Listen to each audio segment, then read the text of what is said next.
آپ اپنے دل پر ہاتھ رکھیں، خدا سے کتنی دیر گفتگو کرتے ہیں 24 گھنٹے میں؟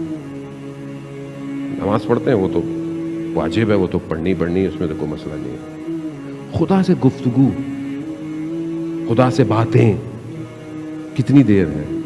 ہفتے میں ہے ایک دن؟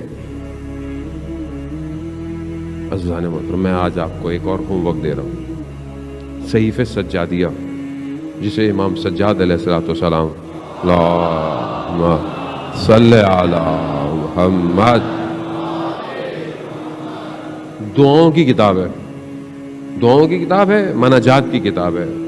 جوانوں کو کہہ رہا ہوں، عزیزان اتنا کچھ پڑھتے ہیں، ایک صحیفہ سجادیہ بھی خرید لیں، نہیں خرید سکتے تو ڈاؤن لوڈ کر لیں، سافٹ ویئر اپلیکیشن ہے، سب ڈاؤن لوڈ کر دیں، اردو میں پڑھیں بے شک، ترجمہ مناجات تائبین، توبہ کرنے والوں کی مناجات، یعنی جنہوں نے توبہ کرنی ہے وہ خدا سے کیسے گفتگو کریں، امام سکھا رہے ہیں۔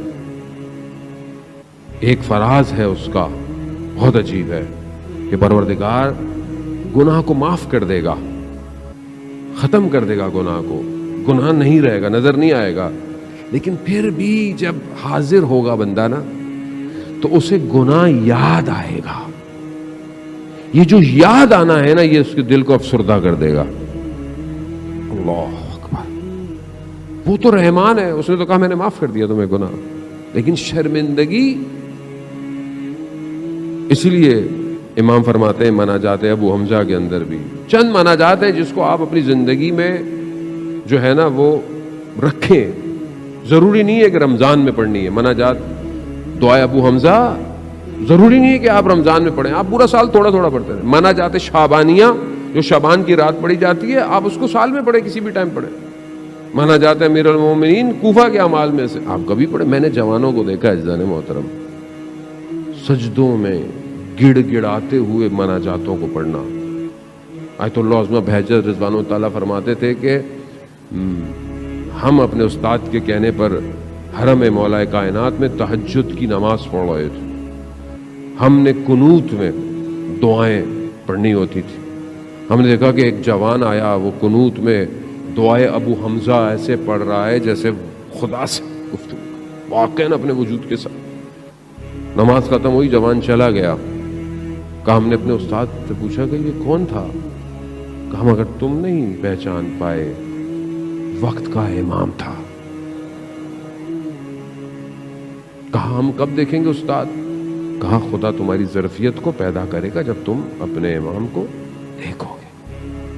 یعنی قنوت کے اندر خوب بات کریں، کوئی ہفتے میں تھوڑی دیر کو مناجات، خدا سے بات کریں۔ کیا ہے، پوری دنیا سے باتیں کرتے ہیں، رات کے پیکج، فری کے پیکج ہیں ساری موبائل کی کمپنیوں کے، سستے پیکج ہیں کہ آپ کس سے بات کریں گے؟ آپ خدا نے آپ کو وائرلیس، موبائل لیس، کمیونیکیشن لیس، کسی چیز کا محتاج نہیں کیا کہ مجھ سے بات کرو، بس ہاتھوں کو اٹھاؤ بات کرو مجھ سے۔ کیوں نہیں کرتے بات؟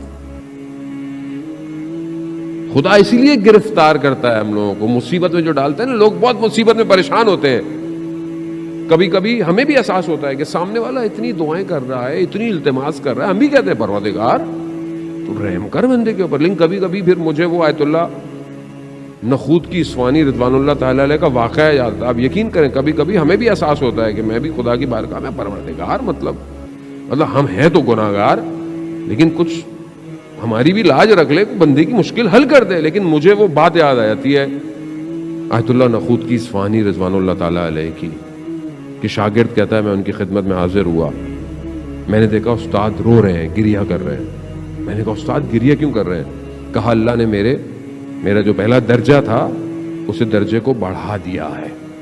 تو کہا یہ تو خوش ہونے کی بات ہے اس میں؟ کہا نہیں، جو میرا پچھلا درجہ تھا اس میں جب کوئی اپنی حاجت لے کے میرے پاس آتا تھا، مشکل لے کے میرے پاس آتا تھا نا، تو میں دعا کر کر اس کی مشکل حل کر دیتا تھا۔ اب جس مقام پہ میں آیا ہوں، یہاں سے مجھے نظر آ رہا ہے کہ یہ جو مشکل ہے نا اس کے اوپر، یہ اللہ کا فضل تھا، اور میں دعا کر کے اس فضل کو ہٹا دیتا تھا۔ کبھی کبھی احساس ہوتا ہے میں بھی پیچھے ہو جاتا ہوں، اللہ ہماری کوئی حیثیت نہیں ہے اتنی، لیکن بہرحال انسان ہے, میں آپ کے لیے دعا کروں, آپ میرے لیے دعا کریں, ہم سب کو مل کے دعا کرنی چاہیے ایک دوسرے کے لیے. ویسے بھی عزیزان محترم, کسی کی دعا خدا قبول کر لیتا ہے, لیکن یہ جو مشکل گرفتاری ہے, آغا دولابی فرماتے تھے, کتنا خوبصورت جملہ ہے, فارسی کا ہے, مزہ بھی اس کا فارسی میں, ہر کے گرفتار است گرفتار یار است, کہ جو گرفتار ہے, جو پھنسا ہوا ہے, وہ اصل میں اپنے یار کے لیے پھنسا ہوا, اس نے پھنسایا ہوا ہے اس کو. وہ چاہتا ہے آپ کو پھنسا کے رکھے, وہ چاہتا ہے کسی کو اولاد نہ دے, اس کی مرضی. وہ چاہتا ہے کوئی بیمار رہے, وہ چاہتا ہے. وہ چاہتا ہے کسی کو یہ مسئلہ رہے, اس کی مرضی ہے. وہ خالق ہے. آپ کا کام عمل کرنا, دعا کرنا, کوشش کرنا, بس. باقی اس کی مرضی, وہ کچھ بھی کرے. اس کی محبت ہے عزیزان, اس کے خزانوں میں کمی ہے. زمین اور آسمان اس کا ہے, کائنات اس کی ہے, یہ دنیا اور آخرت سب اس کا ہے. اسے کس چیز کی کمی ہے؟ اسے کچھ نہیں چاہیے. اس لیے حدیث قدسی میں ہے کہ میں نے ساری چیزوں کو اے بنی آدم تمہارے لیے خلق کیا ہے, مگر تمہیں میں نے اپنے لیے خلق کیا ہے.